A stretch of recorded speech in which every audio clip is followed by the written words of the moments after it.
And so I just, because of my own birds and my own interest in the birds, I just said, well, okay, I'm going to start this little documentary, and suddenly, whoosh. Big, yeah. Oh yeah, so I've like opened a can of worms. So just, if you could tell me how this started. Sure. Well, so the parent petition, I mean, if I really start at the beginning, a big part of the clinic's work was trying to get species on the endangered species list for a variety of clients. Most often it began with some client who'd already written a petition and either had been ignored by the Fish and Wildlife Service or rejected by the Fish and Wildlife Service and wanted to sue.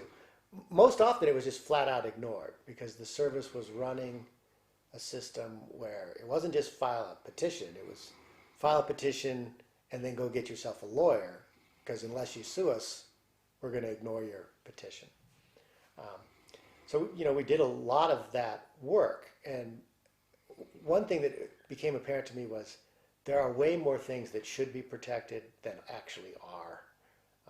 If you look at other entities that rank endangered species, like the International Union for the Conservation of Nature, it's commonly called the IUCN, they have tens of thousands of species listed as needing protection in various categories. The United States has about 1,500. So maybe we're 10-15% of what should be protected is actually legally protected. And the speed at which we were getting the list correct was pathetic in terms of the, getting just an accurate list. And so you had to file all these lawsuits to get through delay and it being ignored, and then often you'd get a negative decision. You'd have to try to reverse it, and it could take up to 6 lawsuits to get a species on the list. Normally it doesn't take all 6, but it almost never doesn't take at least a couple. And so what I wanted to do legally was make it easier and find some species where the International Union for the Conservation of Nature had already said, these things are critically endangered, they're going extinct, and just try to get the American government to recognize, look, someone else already did all the work, they've peer-reviewed it, all you have to do is agree with them, and your job is done. Basically just double-check their work, and you can get your list more accurate. And so I wanted to say, let's use the IUCN to get species. And that's the International Union for the Conservation of Nature. Okay. It's probably the biggest international biodiversity group. It's a non-governmental organization, but funded a lot by governments and supported and used by government. It has like observer status at the UN. It's like the top notch.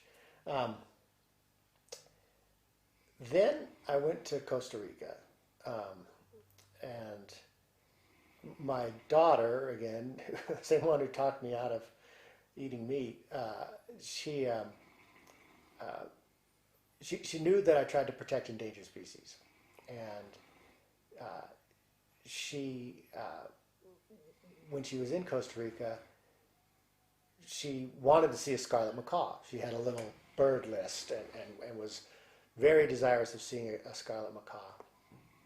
And she read up about them, and she found that lots of them had been killed, particularly during the Nicaraguan Civil War, for human consumption. I think they were called rainbow chickens, and the numbers vary, but thousands were killed just to be eaten. And she also read about the captive pet trade, and we were finally able to see scarlet macaws in the wild. She was delighted. It was one of her favorite things on the whole trip, was finding scarlet macaws in the wild.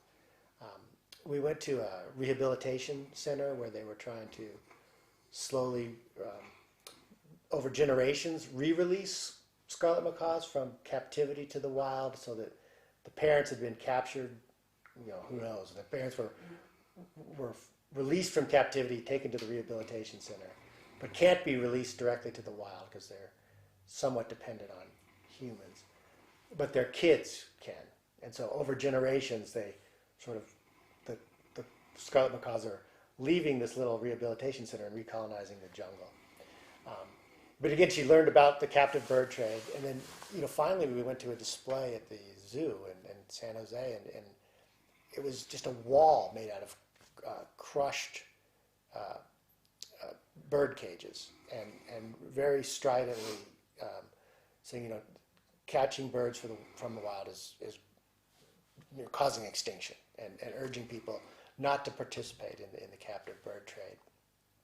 And all that sort of developed in my daughter a real passion to say, we need to do something to help macaws. And she said, well, this is your job. Why don't you do something to help the scarlet macaw? And so when I got back, the two things came together in my mind. There's all these macaw species and parrot species and cockatoo species, which international scientific organizations recognize are going extinct.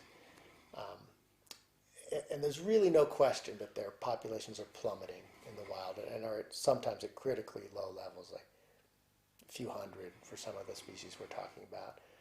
Or even the species of which there's still thousands, the trajectory is like that, and you can sort of anticipate where it's headed if we don't do something different. And it's habitat loss and the captive bird trade. I mean, overwhelmingly, those two things figure again and again.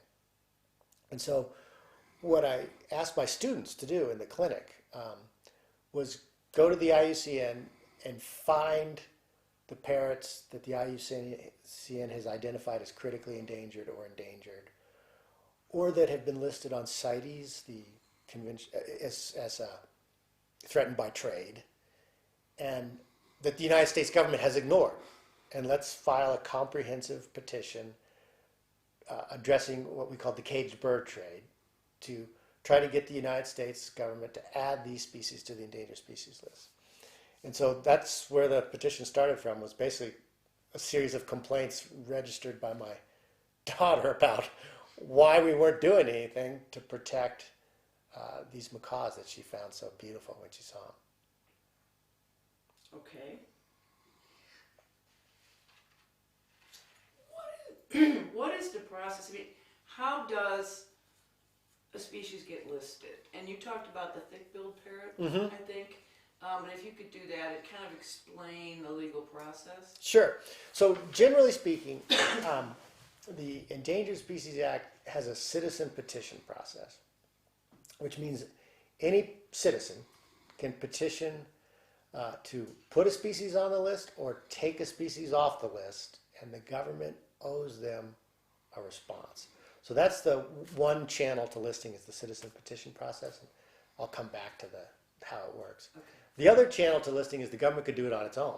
I mean, the government doesn't have to wait to be asked by a citizen to do that.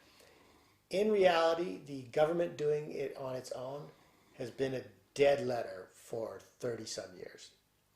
Way back in the 1970s, when the Endangered Species Act was first passed in 1973, the government actually listed some species on its own.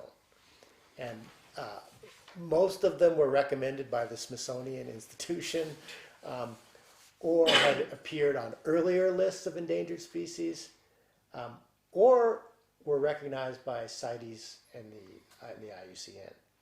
And so initially, the government actually did its own work.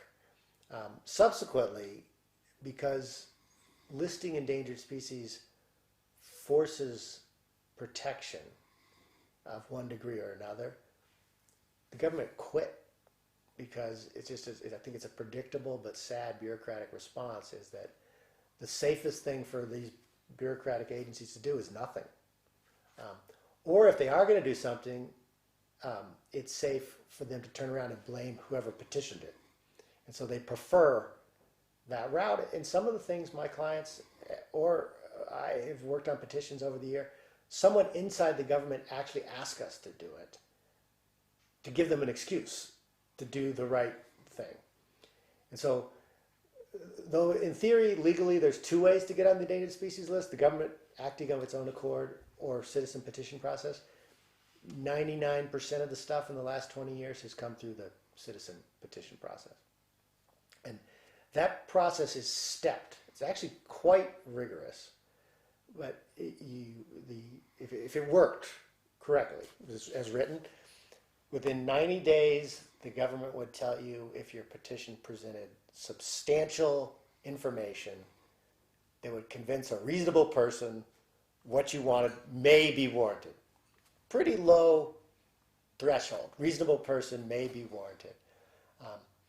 If they said yes, you've convinced a reasonable person, then the government is supposed to do what's called a status review. That's would be completed, in theory, 12 months from the date you sent the petition. And then they'd give you a more positive decision. Warranted, meaning not warranted, you're just wrong, we've checked it out.